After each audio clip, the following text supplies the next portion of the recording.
Hello friends, எல்லாருக்கும் வணக்கம். நான் உங்கள் டேவிட் அன்பு. இன்றைக்கி நாம் இந்த வீடியோவில் இன்ட்ரெஸ்டிங்கான சூப்பரான ஒரு சின்ன ஸ்டோரி பார்க்க போகிறோம். ஒவ்வொரு சென்டென்ஸும் எப்படி இருக்குது, அதனுடைய தமிழர்த்தம் எப்படி வெளிப்படுது அப்படிங்கிறத கரெக்டாக மைன்யூட்டாக கவனிங்க.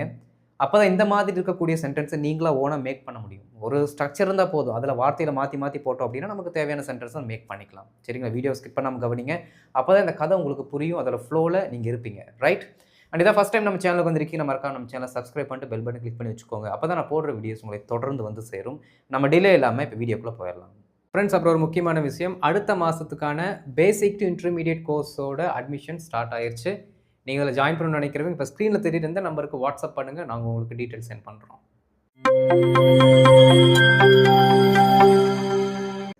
ஃப்ரெண்ட்ஸ், இப்போது ஒரு சின்ன 3 பேராகிராஃப் எழுதியிருக்கேன்.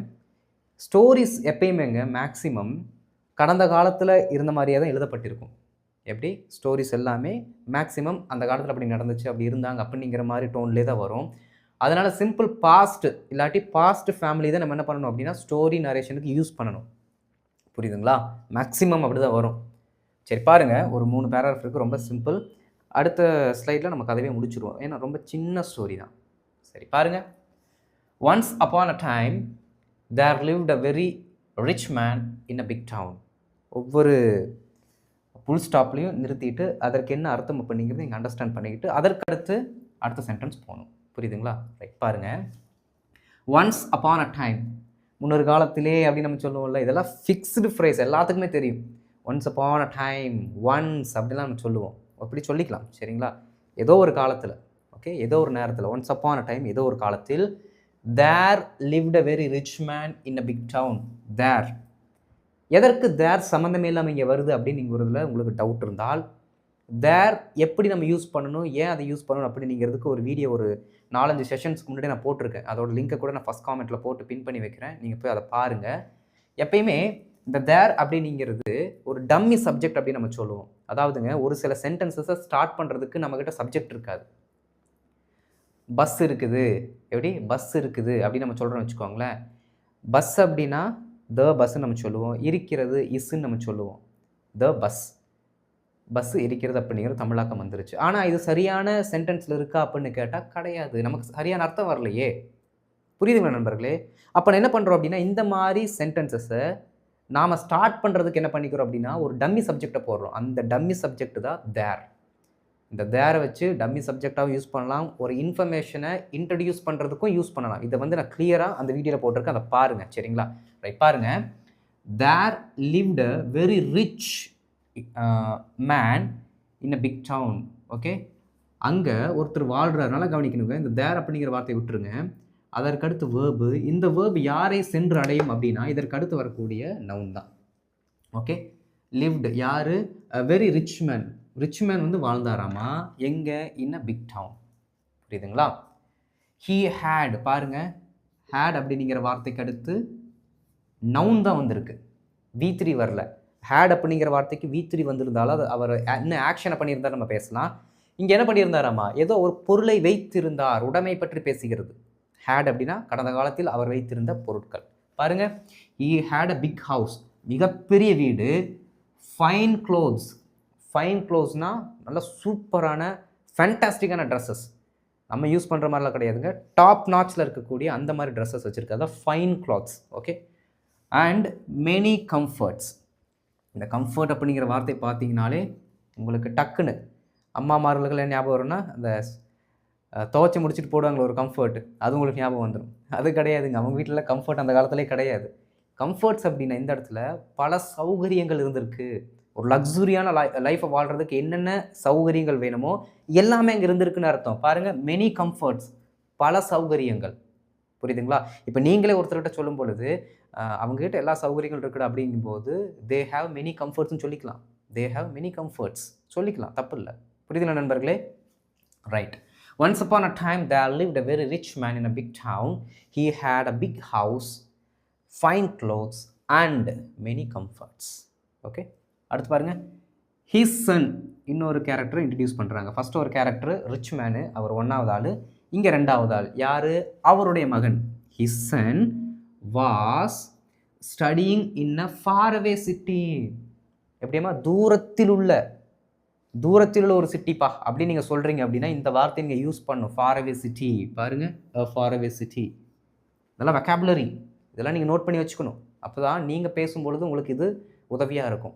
ஓகே, பாஸ்ட் கண்டினியூஸில் இருக்குது. அந்த பையன் ஏதோ வேலை செஞ்சுட்டு இருந்தாராமா. என்ன வேலை செஞ்சுட்டு இருந்தார்? படித்து கொண்டிருந்தார். எங்கே? ஃபார் அவே சிட்டி, தூரத்தில் இருக்க ஒரு சிட்டியில் படிச்சுட்டு இருந்தார். ஓகேங்களா? When the boy came home for his holidays. Sentence வென்னில் ஆரம்பிக்கிறதுனால கேள்வி வாக்கியம் நினச்சிக்க வேண்டாம். கேள்வி வாக்கியமாக இருந்தால் வென்னுக்கு அப்புறம் வேர்ப் இருக்கணும். ஆனால் இங்கே வென்னுக்கு அப்புறம் நவுன் இருக்குது. நவுன் இருக்குன்னா அது ஒரு சென்டென்ஸ். புரியுதுங்களா? இப்படி தான் நீங்கள் ஐடென்டிஃபை பண்ணணும். WH, HOW இந்த மாதிரி வார்த்தைகள் வந்தால் அந்த வார்த்தைகளுக்கு அடுத்து இருப்பது நவுனா இல்லை வேர்பா அப்படிங்கிறத ஐடென்டிஃபை பண்ணி தான் அது கேள்வி வாக்கியமா இல்லை செய்தி வாக்கியம் அப்படிங்கிறத நீங்கள் கன்க்ளூட் பண்ணணும். சரிங்களா நண்பர்களே?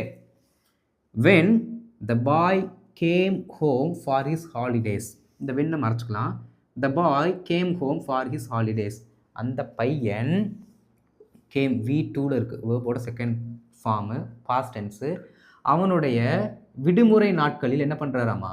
விடுமுறை நாட்களில் அவர் வீட்டுக்கு வந்தார் அப்படின்னு நம்ம போட்டிருக்கோம். பாருங்கள், the boy came home for his holidays. அவனுடைய விடுமுறை நாட்களில். ஃபார் அப்படின்னா காக, விடுமுறை நாட்களுக்காக அப்படிங்கிற அர்த்தத்தை நீங்கள் எடுத்துக்கலாம். இருந்தாலும் இந்த ஃபார் அப்படிங்கிறது எதை சொல்லுதுன்னா பர்பஸ் தான் சொல்லுது. ஓகே, பர்பஸ் என்ன அப்படின்னா இந்த வீட்டுக்கு வர்றதான் பர்பஸ்ஸு. எதுக்காக வர்றாரு? அவருக்கு லீவ் இருக்குது, அதுக்காக வர்றாரு. அந்த காகங்கிறது எல்லா இடத்துலையுமே செட் ஆகாதுங்க, ஒரு சில இடத்துல செட் ஆகும். Okay right. பாருங்கள், the boy came home for his holidays. அவனுடைய விடுமுறை நாட்களில் என்ன பண்ணுறாரு? வீட்டுக்கு வந்தார். இந்த வெண்ணை சேர்க்கும் பொழுது வீட்டிற்கு வந்த பொழுதுன்னு மாறிடும். வெண் அப்படின்னா இந்த இடத்துல என்ன அர்த்தம்? போது இல்லாட்டி பொழுதுன்னு அர்த்தம். அந்த பையன் விடுமுறை நாட்களில் வீட்டிற்கு வந்தபோது ஹிஸ் ஃபாதர், அவனுடைய அப்பா, வாண்டட் என்னமாமா விருப்பப்பட்டார். எதற்கு விருப்பப்பட்டார்? காண்பிக்க. எதை காண்பிக்க? அப்படி கேள்வி கேட்டுக்கிட்டே வரணும். புரியுதுங்களா? வாண்டட் விருப்பப்பட்டார். எதற்கு? டு ஷோ காட்டுவதற்கு. எதை காட்டுவதற்கு? ஹவு ரிச் தே வேர். எப்பேற்பட்ட வசதி அவங்களுடைய வாழ்வாதாரம் இருக்குது அப்படிங்கிறத காட்டுவதை அவர் என்ன பண்ணார்? விரும்பினார். நல்லா கவனிக்கணுங்க. இந்த ஹவுங்கிறது என்னதான்? கேள்வி வாக்கியத்தில் நம்ம யூஸ் பண்ணக்கூடிய ஒரு வார்த்தை. ஆனால் இந்த ஹவு அப்படிங்கிற வார்த்தைக்கு அடுத்து என்ன இருக்குது? வேர்ப் இல்லை. அதை மட்டும் ஐடென்டிஃபை பண்ணிக்கோங்க. அதற்கடுத்து நவுனோ அட்ஜெக்டிவோ எது வேணால் வரலாம். வேர்பு வந்தால் தான் அது என்னது? கொஸ்டின். இல்லாட்டி அதெல்லாமே ஸ்டேட்மெண்ட். பாருங்கள், ஹவு ரிச் எப்படி எவ்வளோ பணக்காரங்க. தே வேர் சப்ஜெக்டு, அப்புறம் வேர்பு வரணும். புரியுதுங்களா? இந்த ரிச் அப்படிங்கிற இந்த இடத்துல adjective. Okay, how rich they were. How good he was. எப்படி ஹவு குட் ஹீ வாஸ், எவ்வளவு நல்லவனாக இருந்தான், எவ்வளவு பணக்காரர்களாக அவர் இருந்தார்கள். அப்போ என்ன அர்த்தம்? அவங்க அப்பா இவங்க எவ்வளோ பணக்காரராக இருந்தாங்க அப்படிங்கிறத காண்பிக்க விரும்பினார். பாருங்கள், when the boy came home for his holidays, his father wanted to show how rich they were. Simple. So அதனால் the father took his son around the town in a chariot. எப்படி? around the town. ஒரு சிலர் by a chariot சொல்லுவீங்க, வராது. இன்னும் chariot use பண்ணிக்கோங்க. சேரியட்னு என்னது? தேர், குதிரைகள் பூட்டிய தேர். அவர் என்ன பண்ணுறாராமா? இதை காண்பிக்கிறதுக்காக அவங்க அப்பா அந்த பையனை கூட்டிக்கிட்டு, பாருங்கள், the father took his son கூட்டி கொண்டு போனார்னு அர்த்தம் இந்த இடத்துல. ஓகே, தூக்கிட்டு போனார். டுக்னா எடுத்துக்கொண்டார்னு வராது, கூட்டி கொண்டு போனார். அதான் டுக் அப்படிங்கிற வார்த்தை இங்கே கொடுக்கக்கூடிய அர்த்தம். So the father took his son around the town. Okay, டவுனை சுற்றி காண்பிக்கிறதுக்காக கூட்டிகிட்டு போகிறார். எதில்? இன்ன சேரியட், தேரில். They visited poor villages. எப்படி? தே விசிட்டட் எந்தெந்த இடத்துக்கெல்லாம் போனாங்களாமா? விசிட்டட் அப்படின்னா இடங்களுக்கு போய் என்ன பண்ணுறது? பார்வையிடுதல். சரிங்களா? They visited poor villages and simple homes. ரொம்ப ஏழ்மையான கிராமங்களையும் எளிமையான வீடுகளையும் போய் என்ன பண்ணுறாங்க? அவங்க விசிட் பண்ணுறாங்க. சரிங்களா? ஆஃப்டர் 2 days தே ரிட்டர்ன் ஹோம். அப்போ இந்த ஜேர்னி எத்தனை நாள் இருந்திருக்கு? 2 நாள் இருந்திருக்கு. இதெல்லாம் நீங்கள் சைக்கலாஜிக்கலாக யோசிக்கணும். After 2 days they returned home. Return to ஹோம்லாம் சொல்லக்கூடாது, இங்கே எதுவுமே வரக்கூடாது. ரிட்டர்ன்டு எந்த பிளேஸுக்கோ அந்த பிளேஸ் அப்படியே போட்டுடணும். After 2 days they returned home. அப்படியே சைக்கலாஜிக்கல் யோசிக்கிறோம். அப்போ என்ன அர்த்தம்? 2 நாளாக அந்த பையனை கூட்டிகிட்டு அவர் ட்ரிப்பு போயிருக்கிறாரு. 2 நாள். அப்போ 2 நாள் அவங்க எக்கச்சக்கமான இடத்துல விசிட் பண்ணியிருப்பாங்க. புரியுதுங்களா நண்பர்களே? நீங்கள் அப்படியே யோசிக்கணும். சிம்பிளாக 2 லைன் 3 லைன் படிச்சுட்டு போயிடக்கூடாது. இந்த ஒரு வார்த்தையே போதும். நிறைய ரிசர்ச் பண்ணலாம். After 2 days they returned home. அவங்க அப்பா நிறையா ஒன்று சொல்லி கொடுத்துருப்பாரு. நிறைய இடங்களை விசிட் பண்ணியிருப்பாங்க. Okay, poor villages, simple homes தான் இருக்குது. எக்கச்சக்கமான மனிதர்களே பார்த்துருப்பாங்க. எல்லாமே அடங்கும் அதுக்குள்ளே. சரிங்களா? தொடருவோம், கதையை தொடருவோம். இதில் என்ன பார்த்தோம்? ஒரு பெரிய பணக்காரர், அவர்கிட்ட எல்லாமே இருக்குது. அவரோட பையன் வெளியூரில் படிச்சுட்டு இருக்கிறாரு. லீவுக்கு வீட்டுக்கு வந்தப்போ அவங்களுக்கு எவ்வளோ சொத்து இருக்குது அப்படிங்கிறத அவங்க அப்பா காட்டணும்னு ஆசைப்பட்றாரு. அதனால் என்ன பண்ணுறாரு? கூட்டிகிட்டு அந்த சிம்பிளான வீடுகளுக்கும் ஏழ்மையாக இருக்கக்கூடிய கிராமங்களுக்கும் கூட்டிகிட்டு போகிறாரு. 2 நாள் கழித்து வீட்டுக்கு திரும்பி வர்றாங்க. இதுதான் இந்த ஸ்லைடில் பார்த்தது. அடுத்த ஸ்லைடில் இப்போ பார்க்கலாம்.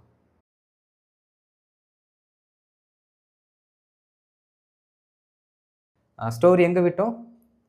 2 நாள் கழித்து வீட்டுக்கு அவங்க வந்துட்டாங்கன்னு பார்த்தோம். சரிங்களா? பாருங்கள். The father asked. வந்ததுக்கப்புறம் ஃபாதர் கேட்டாராமா. பாருங்கள், த ஃபாதர் ஆஸ்ட் கேட்டார். என்ன கேட்டார்? அவர் என்ன கேள்வி கேட்டாரோ அப்படியே அச்சு பிசுறாமல் அதே வார்த்தையில் யூஸ் பண்ணணும். கதைகளை பொறுத்த வரைக்கும் அவர் கேட்ட வார்த்தையை ஒரு வார்த்தை கூட விட்டுறாமல் அவர் என்ன டோனில் கேட்டாரோ அதே டோனை அதே வேர்ட்ஸை நம்ம யூஸ் பண்ணணும். அவர் எப்படி கேட்டார் பாருங்கள். இப்போ நான் தான் அந்த அப்பான்னு வச்சுக்கோங்களேன். சரிங்களா? இப்படி தான் நான் கேட்டிருப்பேன். Son, what did you learn from this trip? அப்படி டைரெக்டாக கேட்குறேன். Son, what did you learn from this trip? இதுதான் பார்த்தீங்கன்னா டைரக்ட் ஸ்பீச். இதுதான் டைரக்ட் ஸ்பீச். டைரக்ட் ஸ்பீச் என்ன பண்ணுவாமா? ஒருத்தர் என்ன ஸ்டேட்மெண்ட்டை சொன்னாரோ அந்த ஸ்டேட்மெண்ட்டை அப்படியே போடுறது. புரியுதுங்களா? ரைட், பாருங்கள். The father asked, son, what did you learn? என்ன கற்றுக்கொண்டாய்? எதுலேருந்து? From this trip. இப்போ நம்ம போன ட்ரிப்லேருந்து நீ என்ன கற்றுக்கிட்ட? இப்போ நல்லா கவனிக்கணுங்க. இந்த மாதிரி வார்த்தையில் கொட்டேஷன் எழுதும்போது சன்னுக்கு முன்னாடி ஒரு டபுள் கொட்டேஷன் போட்டிருக்கோம். இதற்கு அடுத்து ஒரு டபுள் கொட்டேஷன் போட்டிருக்கோம். அதற்கு முன்னாடி பாருங்கள், இந்த வார்த்தையினுடைய பஞ்சுவேஷன் எதுவோ அதை போட்டுட்டு கொட்டேஷன் க்ளோஸ் பண்ணணும். ஒரு சிலர் என்ன பண்ணுவாங்க அப்படின்னா, கொட்டேஷனை போட்டுட்டு அதுக்கப்புறம் வந்து கொஸ்டின் மார்க் போடுவாங்க. அப்படி போடக்கூடாது, தப்பு. சரிங்களா? இந்த வார்த்தைக்கு தேவையான பங்க்சுவேஷனை போட்டுட்டு அதற்கடுத்து நீங்கள் என்ன பண்ணணும்? கொட்டேஷனை போடணும். இப்படி மொட்டையாக இருக்கே, ஒரு ஃபுல் ஸ்டாப் வச்சு விட்டுறலாம்டா அப்படின்னு போடுவாங்க. அதுவும் தப்பு, போடக்கூடாது. புரியுதுங்களா? கொட்டேஷனோட முடிஞ்சிடணும். அதுக்கடுத்து என்ன பங்க்சுவேஷனும் நீங்கள் போடக்கூடாது. ரைட், பாருங்கள். இந்த ட்ரிப்லேருந்து நீ என்ன கற்றுக்கிட்ட அப்படின்னு அவங்க அப்பா கேட்குறாரு. சரிங்களா? கேட்டார், சாரி. த பாய் ஸ்மைல்டு. அந்த பையன் சிரித்தான். சிரிச்சிட்டு சொன்னான். Smiled and set. The bye smiled and set. இப்படி தான் சொல்லி பழகணும். த பாய் ஸ்மைல்டு அண்ட் ரிப்ளைட். ஓகே, என்ன ரிப்ளை பண்ணார்? அவரும் டைரெக்டாக சொல்கிறார். இது சேம் டைலாக், அப்படியே நேருக்கு நேராக பார்த்து பேசிக்கிறத அப்படியே கொடுத்துருக்காங்க. ஃபாதர், ஐ லேர்ன்ட். இந்த இடி பதில் டீ போட்டாலும் கரெக்டு தான், அதுவும் கரெக்டு. லேர்ன்டு இடி போட்டாலும் கரெக்டு தான். I learned that. நான் லேர்ன் பண்ணிக்கிட்டேன். என்னென்னா தட்டுன்னு போட்டு பிரித்து கொடுக்குறோம். Okay, I learned that we are not the richest people. Richest people. அவங்க அப்பா ரிச் எவ்வளோ அப்படிங்கிறத காட்டணும்னு நினச்சாரு. ஹவு ரிச் தேவேர்னு தான் நம்ம படித்தோம். How rich Thevar.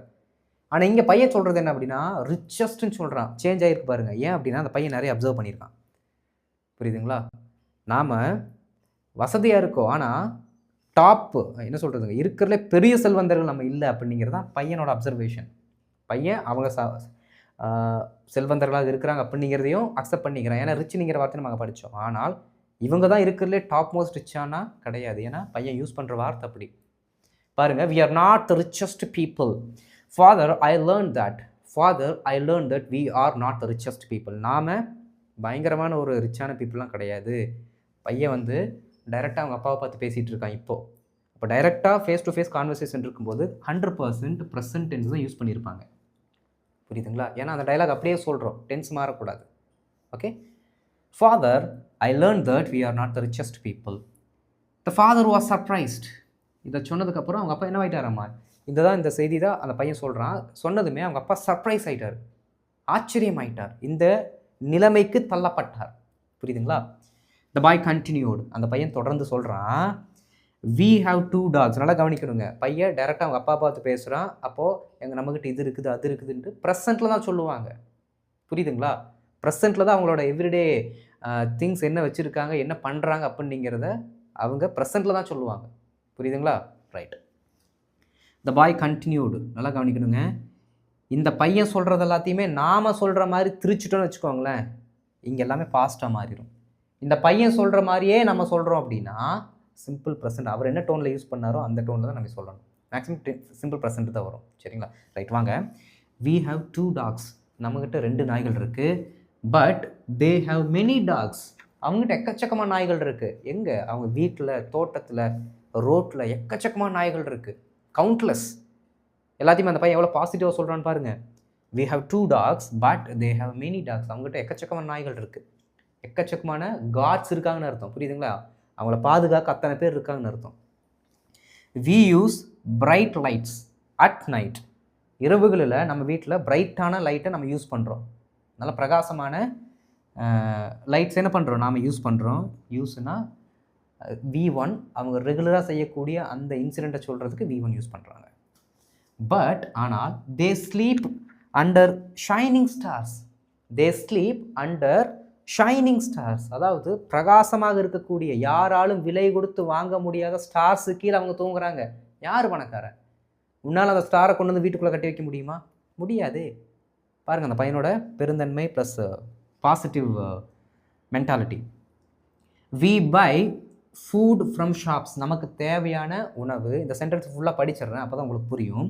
We buy food from shops they grow their own food. எப்படி? We buy food from shops they grow their own food. இந்த இடத்துல பையன் என்ன சொல்கிறான் அப்படின்னா, நம்ம உணவில் வந்து என்ன பண்ணுறோம், நம்ம கடையிலேருந்து வாங்குகிறோம். ஆனால் இந்த இடத்துல அந்த பையன் உணவு அப்படிங்கிறத சாப்பிடும் அந்த இட்லியோ சப்பாத்தியோ அதை சொல்லலை. இட்லி சப்பாத்தியை உருவாக்குவதற்கு மூலத்தனமாக இருக்கக்கூடிய அந்த கிரெயின்ஸை பற்றி பேசுகிறான், தானியத்தை பற்றி பேசுகிறான். புரியுதுங்களா? நாம் தானியத்தை கடையிலேருந்து வாங்குகிறோம், ஆனால் அவங்களே விளைவிக்கிறாங்க. அதனால அந்த பையன் யூஸ் பண்ணுற வேர்டு தே க்ரோன்னு போட்டிருக்கு. தே பைன்னு போடல. இல்லாட்டி தே மேக், வேறு எந்த வார்த்தையும் போடல. புரியுதுங்களா? இல்லாட்டி they preparing food at their home, இந்த மாதிரி சொல்லியிருக்கலாம். புரியுங்களா? ஆனால் எதுவுமே சொல்லலையே. ஏன் அப்படின்னா இந்த இடத்துல அவங்க எப்படி சமைக்கிறாங்கிறத சொல்லலை. சமைக்கிறதுக்கு தேவையான பொருளை எப்படி உற்பத்தி செய்கிறாங்கிறத பற்றி பேசுகிறான். மூலத்தனத்தை, சோர்ஸை பேசுகிறான் பையன். பாருங்கள், we buy food from the shops. நம்ம கடையிலேருந்து வாங்குகிறோம், தானியங்களை கடையிலேருந்து வாங்குகிறோம். இந்த இடத்துல ஃபுட்டுங்கிறது தானியமாக மாறிடுது. They grow their own food. அவங்களுக்கு தேவையான உணவை, தானியங்களை அவங்களே என்ன பண்ணிக்கிறாங்க, வளர்த்துக்கிறாங்க.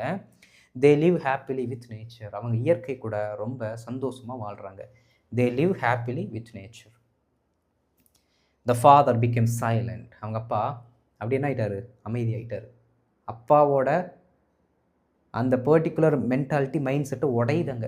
இ பிகேம் சைலண்ட். ஏன்னா பேசுறதுக்கு வார்த்தை இல்லை. எப்படி வேணாலும் கொண்டு போகலாம் கதையை. Okay, the father became silent. The bye set. கடைசி அந்த பையன் ஒருத்தர் சொல்கிறான். சார் அந்த பையன் சொல்கிறான், என்ன சொன்னானுங்கிறது எக்ஸாக்ட் அப்படி எழுதியிருக்கோம்.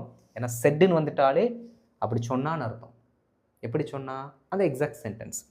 Thank you date. ரொம்ப நன்றி அப்பா, தகப்பனே ரொம்ப நன்றி. You showed me. You showed me. நீங்கள் எனக்கு காட்டினீங்க. Who is truly rich. Who is truly rich. நல்லா கவனிக்கணும் நண்பர்களே. யூ ஷோட் மீ, இந்த இடத்துல ஹீன்னு போட்டிங்கன்னா சப்ஜெக்ட் அடுத்து வேர்பு. எப்படி?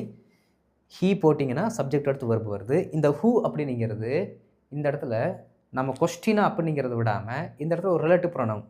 And at the same time எந்த நபர் அப்படிங்கிறத சொல்லாமல் பொத்தாம் பொதுவாக ஒரு நபரை பற்றி பேசுகிறது. அதனால் இது கொஸ்டின் வார்த்தை கிடையாது. பொத்தாம் பொதுவாக ஒரு நவுனை சொல்லுது, அவ்வளோதான். நவுனுக்கு அடுத்து என்ன பண்ணுறோம், நாம் போடக்கூடிய வேர்பை போடுறோம். நல்லா கவனிக்கணும். விச்சு வெண்ணெல்லாம் வரும்பொழுது அதற்கடுத்து நம்ம நவுன் போட்டோம், ஞாபகம் இருக்குங்களா? அதற்கடுத்து நம்ம ஒரு நவுன் போட்டோம். இங்கே ஹூ அப்படிங்கிறதே ஒரு நவுன் தானே, ஒரு நபரை பற்றி தானே பேசுது. ஓகே, ஹூ அப்படின்னாலே ஒரு நபரை பற்றி தான் பேசுது. அதனால் இது நபரை பற்றி பேசுகிறதுனால இதற்கடுத்து நாம் இன்னொரு நபரை போட தேவையில்லை. டைரெக்டாக வேர்புக்கு போயிடலாம். புரியுதுங்களா? அப்போ கொஸ்டினாக வந்தாலும் ஹூக்கு அடுத்து வேர்பு தான். சென்டென்ஸுக்கு நடுவில் வந்தாலும் ஹூக்கு அடுத்து வேர்பு தான். புரியுதுங்களா? ரைட். அப்போ தான் ஒரு ஃப்ளோ இருக்கும். சரி பாருங்கள் நண்பர்களே. You showed me who is truly rich. You showed me who is truly rich. Thank you date. உண்மையாலுமே நீங்கள் என்ன பண்ணிட்டீங்க, யார் ரொம்ப பணக்காரங்க அப்படின்னு சொல்லிட்டீங்க. ஆனால் பையனோட மென்டாலிட்டி பொறுத்த வரைக்கும் அவங்க தான் ரிச்சு. ஆனால் அந்த மக்கள் ரிச்சஸ்ட்டு. புரியுதுங்களா? புரிஞ்சுக்கணும் ஸ்டோரி.